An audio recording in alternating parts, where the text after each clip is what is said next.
Alberta had more than 2,000 confirmed measles cases by the end of the year. Provincial data shows the outbreaks, which began around mid-March, resulted in 2,008 confirmed cases by the end of December. It was the worst year in Canada and in Alberta since measles was eliminated, and in Alberta, the highest number of cases in over 40 years. Canada lost its measles elimination status in 2025 and had 5,393 cases recorded at the end of the year.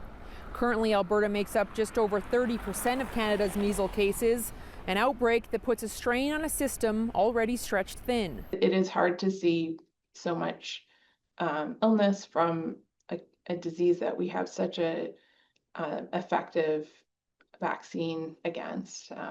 So yeah, there's definitely, it has highlighted the challenges in just how we communicate and engage and work with communities that are affected to try to build trust and help address some of the gaps in our vaccination coverage.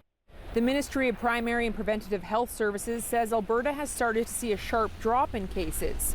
Currently, there is one active case, although there is still a risk of exposure in some parts of the province. To declare the outbreak over, we actually have to go about 6 full weeks with no new cases of the outbreak strain in Alberta. So Ontario was able to do that. They declared the outbreak over in early October, but in Alberta it continues. So we're at least 6 weeks away from being able to say the outbreak's over.